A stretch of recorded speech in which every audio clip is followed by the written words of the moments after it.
Bueno, acabamos de tener una presentación sobre lo que se conoce como el Atlas de Variaciones Geográficas, un trabajo que hemos hecho con el Banco Mundial, interesante, que nos va a dar algunas pistas sobre temas de políticas públicas encaminados a cerrar las brechas en resultados en salud y en acceso a servicios de salud que existen a lo largo y ancho de nuestro territorio, y también descubrir y de pronto trabajar en disminuir algunas ineficiencias que persisten en nuestro sistema de salud. Se analizaron 4 temas el día de hoy: el tema de las variaciones geográficas y las tasas de cesáreas, el tema de la adherencia a las guías de práctica clínica en VIH-Sida y el tema del uso de unidades de cuidados intensivos y de imágenes diagnósticas, en particular de TACs. Y cada tema pues es un universo en sí mismo. Yo, si quiere, les doy algunas conclusiones. Por ejemplo, surgieron algunas diferencias regionales, unas positivas, en el tema de VIH-Sida, de adherencia a guías de práctica clínica. El departamento del Huila surgió como un departamento donde se están haciendo bien las cosas y donde otras regiones deberían o tienen mucho que aprender. En el tema de TAC surgió el departamento del Meta, sorprendentemente, en mi opinión, como el departamento con las tasas de uso por afiliado al sistema de salud más alto. Me llamó también la atención que en el tema de unidades de cuidados intensivos pediátricas, el departamento de Córdoba tiene un desfase muy alto con respecto al resto del país, incluso a otros departamentos de la región Caribe que también tienen tasas muy altas. Y en el tema de cesárea yo quisiera señalar 3 aspectos, 3 hechos que son importantes. Primero, que este es un fenómeno de naturaleza global. Las tasas de cesáreas están creciendo en todos los países del mundo y sobre todo están creciendo en los países de América Latina. Segundo, que el crecimiento en Colombia ha sido acelerado y sobre todo se da en la última década o en los últimos 12 o 13 años. Desde una perspectiva de mediano plazo, desde comienzos de la década del 90, el crecimiento ha sido algo así como del 25% a un valor superior al 46%, o sea, un aumento de 20 puntos porcentuales. Colombia ya tiene unas tasas de cesárea que están por encima a las del promedio de la región. Y el tercer tema es que este crecimiento no ha sido uniforme en nuestro territorio. Ha estado concentrado en los departamentos de la región Caribe, en Atlántico, en Córdoba, en Cesar, en Magdalena y en Bolívar. Hemos visto un crecimiento acelerado y podríamos decir que no tiene explicación basada en las indicaciones clínicas de las tasas de cesárea. Y la hipótesis todavía en borrador que tenemos es que parece que al mismo tiempo cambiaron las preferencias de las mujeres, las expectativas de las mujeres, en el sentido que todas esperan ya tener su hijo por cesárea, y las prácticas de los médicos. Las 3 cosas, cambiando al mismo tiempo, se han retroalimentado y han llevado a, vuelvo y repito, que en los departamentos de la región Caribe las tasas de cesárea sean muy altas, sin ninguna explicación. En el Atlántico superan el 70%, en la ciudad de Barranquilla están cercanas al 90%. Esto tiene riesgos evidentes, conocidos para las mujeres. O sea, nos preocupa sobre todo porque es un tema que puede afectar la salud de los colombianos. Y en el tema de cuidados intensivos, la solución. Tema de cuidados intensivos, el dato que quise resaltar: hay diferencias de uso importantes que parecen asociadas a la disponibilidad de oferta. O sea, un tema obvio, pero que parece sugerir fenómenos de inducción de demanda, por lo menos en algunas regiones de nuestro país. Esto es, allí donde hay más oferta, hay más utilización que no tiene explicaciones meramente epidemiológicas. Y mencioné el caso del departamento de Córdoba en cuanto a las unidades de cuidado intensivo pediátricas, que fue la desviación más grande que encontramos en los datos. Señor Ministro, este tema del incremento no justificado, la disparada de las cesáreas en la costa atlántica, ¿podría tener alguna relación con factores económicos? Hay una explicación que muchas veces se discute, y es que si existiese una tarifa más alta para los partos por cesárea que los partos naturales, esto podría explicar parte del fenómeno, pero eso no es así.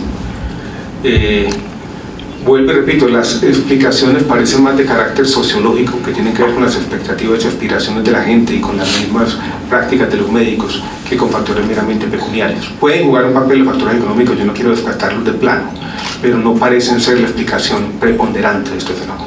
Ministro, ¿cuánto cuesta un parto natural, un parto por cesárea? ¿Cuánto? Yo no tengo aquí, hay variaciones regionales en las tarifas, yo no sé si alguien tiene una idea, pero yo no tengo aquí. ¿O cuánto le llega al No sistema de tiene salud diferencia. a costar las cesáreas por encima de los partos? No, esos datos no los tenemos en este momento. Señor ministro, pero quizás los factores... Porque no son fáciles de calcular, ¿no? Porque lo que tendríamos que tener en cuenta son las complicaciones asociadas a las cesáreas, cuánto le costaría al sistema de salud. Seguramente hay un costo adicional, seguramente ese costo es sustancial, pero ya eso sería para la segunda parte del estudio. Eso le iba a referir, ministro, ¿no tendrá más bien la incidencia no tanto el parto natural o la cesárea, sino los cuidados posteriores? Eso, digamos, el consumo de medicamentos posterior no es superior en cesárea que en parto natural. Bueno, estamos hablando de dos cosas diferentes, una son las causas y la otra las consecuencias.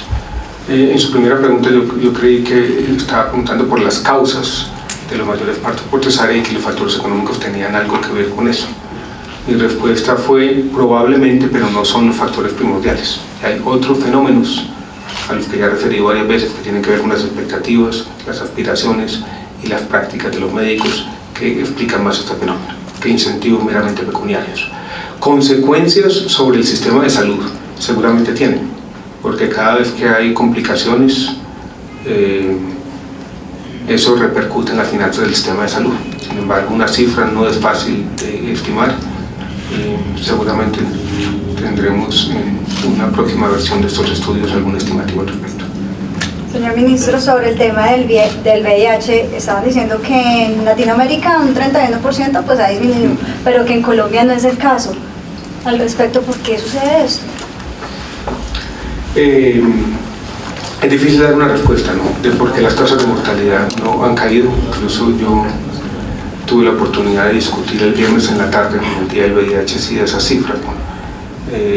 Todavía muy preliminar, ¿no?, porque es una comparación que se hace con una cifra de ONU-SIDA sobre una disminución de las tasas de mortalidad en la región del 30% versus la tasa de mortalidad en Colombia, que ha permanecido más o menos plana.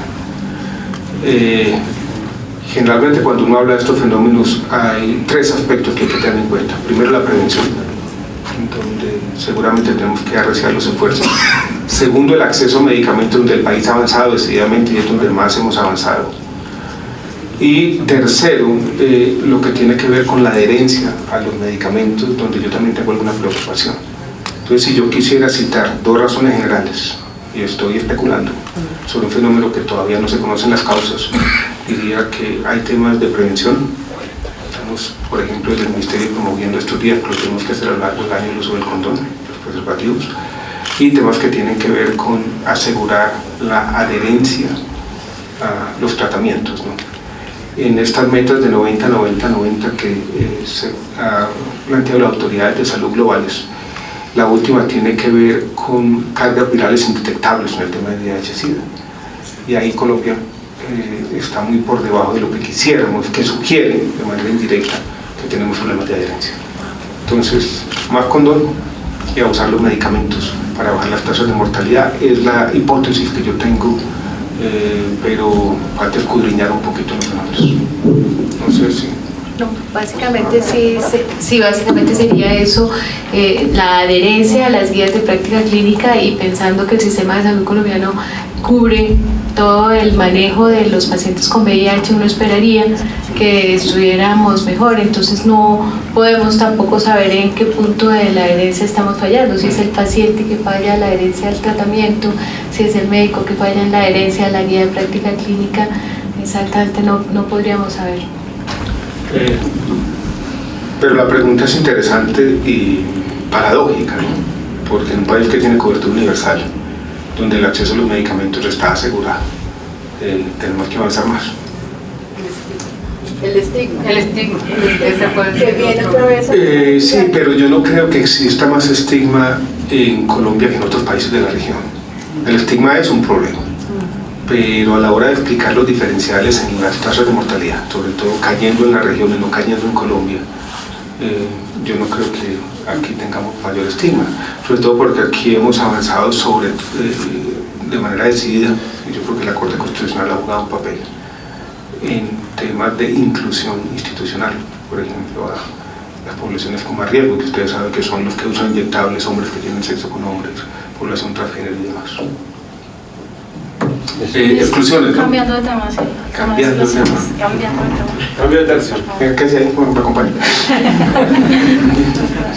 Ministro, digamos esos criterios que ustedes tuvieron para definir que esas eran las exclusiones que se iban a dar. Publicamos la semana pasada un borrador de resolución que ya plantea algunas exclusiones. Ese borrador está publicado hasta este jueves, el 7 de diciembre.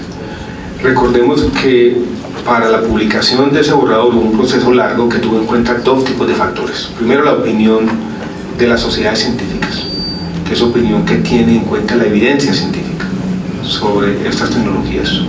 Lo que dice el artículo 5 de la ley estatutaria, ley 1751, es que las tecnologías que no son efectivas no deberían ser pagadas con recursos públicos.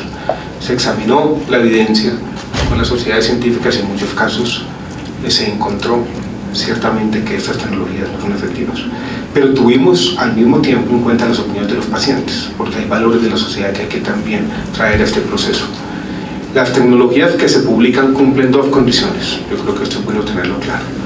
Primera condición es hay un consenso científico por parte de nuestros asesores y el Instituto de Evaluación de Tecnologías sobre su exclusión. Consenso o acuerdo científico.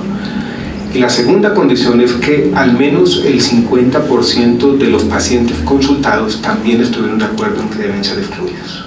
Por eso aparece en esta resolución.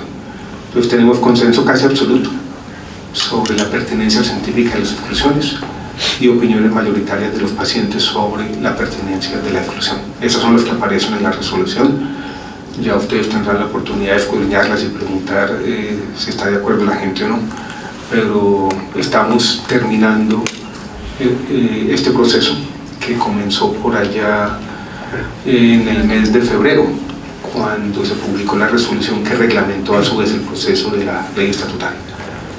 Ministro, pero las que no están ahí, las que no van a ser excluidas, ¿van a seguir siendo pagadas con los recursos públicos o habrá otro proceso de...? No, tenemos dos tipos de tecnologías que quedan por fuera. Primero, unas que se consideraron en esta vez y que no entraron, que siguen siendo pagadas por recursos públicos. Eso no dice que no puedan entrar en una ronda posterior, pero por ahora no van a ser excluidas. Y las otras, las que no han sido analizadas. Recuerden que tenemos cada 6 meses nominaciones de exclusiones. Entonces, este es un proceso continuo. Yo creo que eso es importante también decirlo. Esto no es una vez y para siempre. Este es un proceso que se va a continuar haciendo todos los años en busca de un consenso social y lo que alguien llamó la construcción legítima del no, que es fundamental en todos los sistemas de salud. Yo lo he repetido hasta cansancio, tenemos que encontrar la forma, no a llegar a un acuerdo burocrático, no es el ministerio, sino que la sociedad se ponga de acuerdo sobre lo que debe cubrir el sistema de salud, sobre lo que no debe cubrir. Y aquí estamos dando un paso que en mi opinión es de sentido común, es que aquello que no funciona no debe ser cubierto. O sea, eso no lo acogen, digamos, otras entidades, o sea, queda sin ninguna, digamos, ninguna base. O sea, no lo acogen ningún plan obligatorio de salud. Si se excluye y si después hacemos un trabajo que habrá que hacer posteriormente, por ejemplo, con la Corte Constitucional, no haría parte de lo que se conoce como, llamamos ahora el nuevo lenguaje, la protección colectiva del derecho fundamental a la salud, con cargo a la unidad de pago por capitación, lo que antes era el POS, no podría ser prescrito vía MIPRES. E incluso, tal vez esto es más polémico, y esto no lo podemos decidir nosotros, en un mundo ideal, donde lleguemos a un acuerdo social, incluso no podría ser mandado por tutela. Esto. Gracias a todos.